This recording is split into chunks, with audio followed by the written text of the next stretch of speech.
السلام علیکم ویورز، امید کرتا ہوں آپ سب لوگ خیریت سے ہوں گے۔ آج جس ٹاپک پہ ہم بات کرنے جا رہے ہیں وہ ہے چوزے کی پرورش کے دوران ایک دوسرے کو زخمی کرنا۔ روایتی فارمنگ میں 6 دن کی عمر میں یہ مسئلہ آتا ہے۔ گولڈن مصری یا کوئی بھی اس کی بریڈ ہو،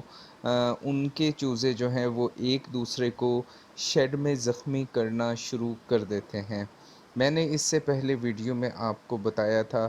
پمپکن سے چوزے کا علاج فری رینج فارمنگ میں پالے جانے والے چوزوں کا، کیونکہ اگر آپ اپنے چوزے کو پمپکن دے رہے ہو تو وہ نہ صرف کاٹنے کی طرف سے اس کی توجہ ہٹائے گا بلکہ غذائیت بھی دے گا۔ اور اس ریمیڈی کو جو پمپکن والی آپ کو بتائی تھی، یہ آپ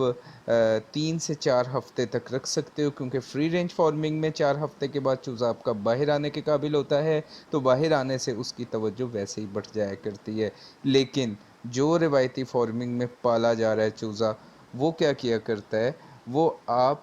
کے چوزے ایک دوسرے کے دم کی جو جگہ ہے اس کو کاٹنا شروع کرتے ہیں اور آپ کی مورٹیلٹیز ہائی ہو جاتی ہیں۔ اور اس نقصان سے بچنے کے لیے ہم کیا کرتے ہیں، ہم اپنے چوزے کی چونچ کو کاٹتے ہیں مجبوراً۔ بہت ہی تکلیف دہ عمل ہے، بہت ہی غلط عمل ہے، لیکن اس کے علاوہ اس کا پھر کوئی حل نہیں ہوا کرتا۔ یہ ہمیں کرنا پڑتا ہے کیونکہ ان کو باہر نکلنے کے لیے کوئی جگہ نہیں دی جاتی۔ ایک ہی جگہ پہ اندر رہنے کی وجہ سے ان کو یہ سٹریس ہوتی ہے، کیونکہ یہ غیر فطری عمل ہے۔ ایک ہی پنجرے میں برڈ کو پال کے بڑا کرنا، اس کا فطری طریقہ جو ہے وہ یہ ہے کہ یہ دن میں اس کو آپ کا چاہے 2 لاکھ برڈ ہی کیوں نہ شیڈ میں ہو، شیڈ کا سائز آپ کے 2000 فٹ لمبائی میں کیوں نہ ہو، چاہے کتنا ہی بڑا کیوں نہ ہو، اگر آپ نے اپنے شیڈ کے ساتھ اپنے برڈ کو، جو آپ نے انڈے کے لیے مرغی پالی ہوئی ہے یا گوشت کے لیے مرغ تیار کر رہے ہو 3 ماہ کے لیے، اگر آپ اس کو باہر نکلنے کے لیے جگہ دیں تو آپ دیکھیں گے نہ صرف اس کی سٹریس کم ہوئی بلکہ کتنی بیماریوں سے جان چھوٹ گئی۔ اور یہ کاٹنے والا عمل تو ہوگا ہی نہیں۔ روایتی فارمنگ میں یہ طریقہ کار جو ہے، بھلے جتنا ہی ہم نے اس کو ویکسینز کے ذریعے، بائیو سیکیورٹی کے ذریعے اس کو ہم نے کامیاب بنانے کی کوشش کی، لیکن معذرت کے ساتھ یہ آج بھی ناکام ہے۔ کامیاب ہے فری رینج فارمنگ، کیونکہ ہم خود پریکٹیکل فارمنگ کر رہے ہیں اور پچھلے 4 سال سے اس میں کئی تجربات سے مطلب گزرے ہیں، تو ہمیں اس میں کسی کی کوئی آرٹیکل سے یا کسی کی کوئی رہنمائی سے کوئی خاطر خواہ کوئی ایسے ریزلٹس جو ہیں وہ برآمد نہیں ہو سکتے جو کہ پریکٹیکل کر کے خود کر لیا گیا ہو۔ تو میں آپ کو اپنا جو پریکٹیکل ہمیں مصائب اس کے آئے، مشکلات ہمیں آئیں جس کو ہم نے دور کیا، تو اس چینل کے تھرو میں آپ لوگوں سے وہ شیئر کرنے کی کوشش کیا کرتا ہوں۔ تو یہ چونچ کاٹنے کا عمل، اس کو آپ ویڈیو میں دیکھ سکتے ہیں کہ اس کی 2 طریقے ہوتے ہیں۔ ایک تو ہم چونچ کا حصہ جو کاٹا جا رہا ہے اس کو زیادہ آپ کا چونچ کاٹنے والا جو آتا ہے جسے ڈی بیکر کہا جاتا ہے، وہ اس کے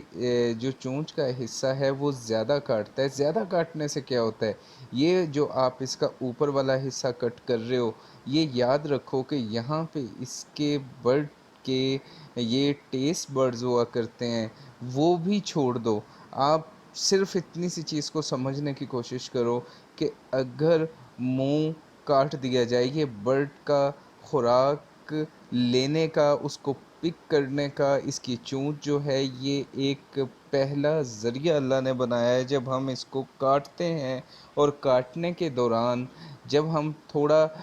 زیادہ پورشن اس کا کٹ کر دیتے ہیں کہ ذرا دیر سے اس کی چونچ بڑھے، تو کیا سمجھتے ہیں آپ، یہ تکلیف سے دوچار نہیں ہوتا ہوگا؟ کیا اس کو سٹریس نہیں ہوتی ہوگی اس چیز کی؟ کیا اس کے فیڈ انٹیک میں فرق نہیں پڑتا ہوگا؟ بالکل پڑتا ہے، لیکن یہ روایتی فارمنگ کی ایک بہت بڑی مجبوری ہے اس کو کرنا۔ میں خلاف ہوں، لیکن یہاں کیونکہ ٹاپک ڈی بیکنگ کا ہے. میں بار بار یہ چیز آپ کو بتا رہا ہوں کہ میں اس کے خلاف ہوں، میں اس کو مانتا نہیں ہوں، اس کو ایڈمٹ نہیں کرتا ہوں، اور میری کوشش ہوتی ہے کہ میں اپنے کسی فلاگ کے اندر اس کو نہ کروں، کیونکہ میں تو اب روایتی فارمنگ کے بالکل بھی حق میں نہیں ہوں. میں فری رینج فارمنگ کیونکہ ایک کامیاب ترین طریقہ ہے، تو میری کوشش ہے کہ آنے والے وقت میں جو بھی نیا فارمر آ رہا ہے اس کو اس طریقے پہ لایا جائے، اس کو اس طریقے پہ کامیابی کا رستہ دکھایا جائے. اور یہ نہ صرف آپ کی بلکہ آپ کے برڈ کی دیکھیں کہ صحت کے لیے اس کی اپنی ہیلتھ پہ کتنے مثبت اثرات مرتب کیا کرتا ہے. تو پہلی تو آپ نے احتیاط یہ کرنی ہے جب آپ چونچ کاٹنے لگو کہ آپ نے جو وائٹامن اے ڈی ای کے 3 سائموڈیک کے نام سے یہ اویلیبل ہے، اور بھی اس کے کئی نام ہیں، ایڈک بھی کہا جاتا ہے اس کو. آپ یہ چونچ اگر آپ نے شام کو، کیونکہ عمومی طور پہ مغرب کے بعد ہوتا ہے، تو آپ دن کے پانی میں اپنے برڈ کو یہ پلائیں. اور یہ چونچ کٹنے کے بعد رات کو آپ لائٹ بند نہ کریں، کیونکہ جو ڈبیکر آپ کے پاس آتا ہے وہ انتہائی میں معذرت کے ساتھ یہ کہوں گا کہ وہ اس معاملے میں جہالت رکھتا ہے. اس کو برڈ کا نہیں پتہ، سوائے اس کے کہ وہ آپ کو یہ کہتا ہے لائٹ بند کر دو، لائٹ جلا دو، یہ لائٹیں جلتی رہنے دینا. وہ جو آپ کو گائیڈ لائن دے کے جا رہا ہے وہ مکمل غلط ہے. میں اس لیے یہاں پہ یہ ضروری سمجھ رہا ہوں آپ کو بتانا، جو آپ نے وائٹامن اپنے برڈ کو دیا، اے ڈی کے 3 اور ای، یہ آپ نے چونچ کاٹتا جائے وہ تو دوسری جگہ پہ روشنی ہونی چاہیے، تاکہ آپ کا برڈ وہ جو تکلیف اس کو ہوئی ہے وہ آپ کے برڈ کو پانی اگر اسے وہ پینا چاہے تو وہ پانی وہاں پہ دستیاب ہو، جو نہ صرف اس کی بلیڈ اگر ہوتی ہے خدا نخواستہ اس میں رکاوٹ بنے گا، بلکہ اگر آپ اس میں بروفن بھی ڈال دو گے تو اس کے درد کو کم کیا جا سکتا ہے، آپ کے چوزے کے درد کو کم کیا جا سکتا ہے. انڈا دینے والی مرغیاں جب پروڈکشن پہ ہوں اور مطلوب ہو ان کی ڈی بیکنگ کرنا، تو آپ اس میں بھی یہی ایکسرسائز کرو گے اپنی مرغی سے کہ اسے پکڑنے میں یہ احتیاط کرنی ہے. ڈی بیکر کو اس چیز سے کوئی غرض نہیں کہ آپ کے برڈ کو وہ کس طرح اٹھاتا ہے اور کس طرح زمین پہ پٹکتا ہے، یہ احتیاط آپ نے کروانی ہے خود سے.